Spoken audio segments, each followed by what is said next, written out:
तो बच्चों इधर देखो, मैं क्या बता रहा था कि क्या ये 1/2 नहीं हो जाएगा? r का वैल्यू मैंने 1/2 से, यानी इक्वेशन पहले को दूसरे से डिवाइड किया, तो ये तो पूरा कट गया, यानी p वाला पूरा कट गया, फिर ये वाला बचा 10 10 to power -2 10 to power -2 cut गया, 1/2 से 1/2 बचा, यानी 2 का पावर बस y बचेगा वहां पे, ऊपर तो कुछ बचा ही नहीं ना। और 0.0012 अपॉन 0.0024 ये भी 1/2 होगा कि नहीं कटने के बाद? तो 1/2 इज इक्वल्स टू 1/2 का पावर y।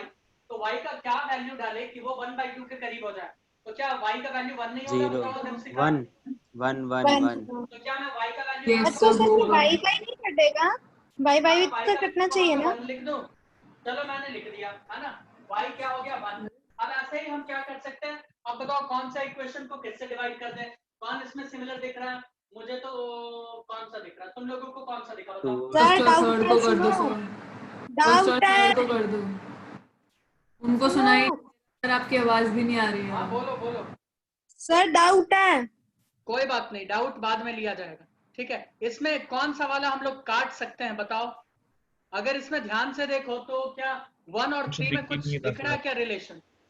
देखो तो ये पूरा कांस्टेंट हो हाँ जाएगा कटने के बाद, ये पूरा कांस्टेंट हो जाएगा, हाँ यानी ये पूरा कट जाएगा y। हाँ तो क्यों ना हम इसको Yes, खत्म sir. कर दो।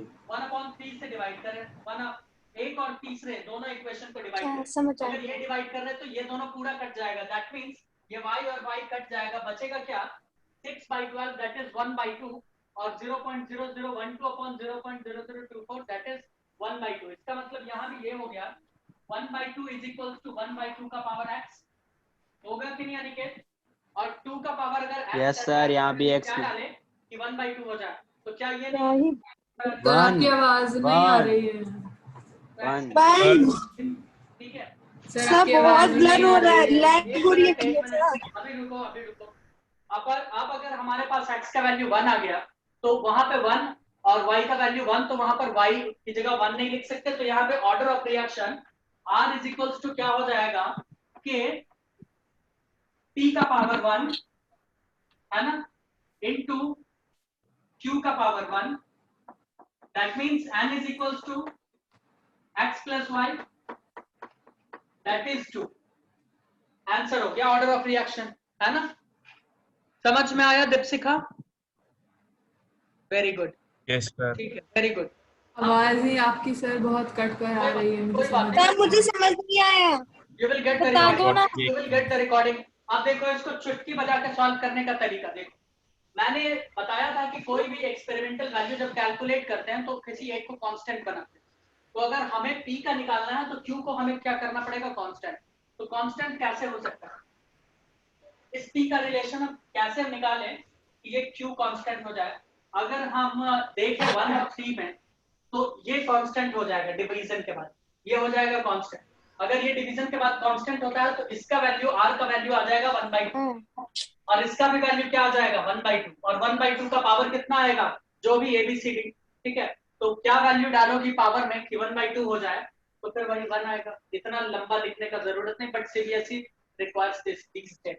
ओके, अब अगर हम तुमसे पूछे Q का निकालो, Q का ऑर्डर ऑफ रिएक्शन निकालो, तो Q के रिस्पेक्ट में ऑर्डर ऑफ रिएक्शन निकालने के लिए इस दोनों को देख रहे हो, ये 6 यानी 1/2 को क्या, इस दोनों को क्या करेंगे हम लोग? डिवाइड करेंगे, ये कांस्टेंट हो जाएगा। रिलेशन आ गया 1/2 यहाँ पे और यहाँ भी आ गया 1/2, तो 1/2, लेकिन इसका पावर तो कुछ होगा, एबीसीडी एक्स वाई जेड कुछ भी तुम लोगे, ठीक है? तो उसमें क्या पावर डालोगे कि ये वैल्यू आ जाए 1/2? ठीक है, ये कुछ भी आ सकता है, 1/4 1/6, तो उसमें हिसाब से पावर डालना पड़ता है। पावर डालोगे, इजी है ना, क्योंकि कांस्टेंट एक को बनाना पड़ता है। इस केस में ये दो कांस्टेंट, इस केस में 1 और 3 को कांस्टेंट, है ना? समझ में आ रहा है दीपशिका? सर बस एक बात बताओ कि अगर हमें कांस्टेंट निकालना हो तो किसी भी दो में सेम वैल्यू डिवाइड है ना? डिवाइड दो में देखोगी सिमिलर तुमको ढूंढना पड़ेगा। जैसे मुझे p को निकालना था तो मुझे q को कांस्टेंट करना पड़ता ना दीपशिका, बोलो।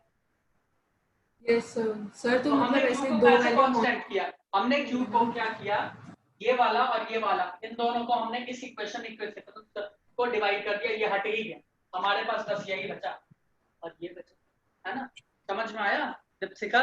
सर मेरी स्क्रीन Yes, में सब क्लियर हो गया एकदम। मुझे सर पता। हमेशा ऐसे ही दिया होगा ना? क्या बोल रही हो मुझे तो अभी दीपशिका? बिल्कुल अब बिल्कुल सर, मेरा हमेशा doubt है। जब भी तुमको इक्वेशन मिलेगा ना तो हमेशा कुछ ऐसा ही दिया रहेगा जिससे तुम क्या करोगी, कि कुछ भी कांस्टेंट तो हो कांस्टेंट ही बनाओगी जाएगा। और दूसरे को सॉल्व कर दोगी, फिर दूसरे को कांस्टेंट बनाओगी और पहले को सॉल्व कर दोगी। Got it? लेकिन यहाँ Yes, पे sir. 1/2 है, मैंने लिखा ना 1/2, ऐसा नहीं हो सकता। यहाँ पे 1/4 भी आ सकता था, तब तुमको क्या डालना पड़ता, पावर 2 का पावर 2 डालना पड़ता। क्या डालना पड़ता, 2 का टू पावर। डालना होता है। ठीक है, तो ऐसे होता है। 2 तो इतना बेसिक Yes. नॉलेज होना चाहिए हाँ कि सर, तो समझ थोड़ा सा आता है। आगे की ओर प्रस्थान करें। चले आगे, चले बताओ। बिल्कुल बिल्कुल चले हाँ सर। चले भगो सर भगो। चलो अब तो मैं लेकिन आज अभी थोड़ा सा जीरो ऑर्डर रिएक्शन के बारे में चर्चा करना चाहूंगा, है ना। मैं उस पर कुछ चर्चा करूंगा। दिख तो ब्लर ही रहा है सर। हेलो अरे सर कोई मत करिए नहीं। सर, आज स्टार्ट वीडियो रिकॉर्ड हो ब्लर रहा है। है वेब से का, तो तुम्हें ऐसे नहीं बोलना चाहिए, है ना। लोग मेरे बारे में गलत बोलेंगे, इसीलिए मत बोलो। You may start tomorrow sir. क्या अबे बोल रहे हो फ्रेंड्स? बहुत दिन एक तो क्लास, एक तो पहले बहुत कम क्लास लेते हैं, लेने दे, काम ये चलाओ। सब रिकॉर्डिंग में मत बोला करो अनिकेत। समझा रहा हूँ सर रुक बच्चे गए को। आप। सर रिकॉर्डिंग बंद करिए।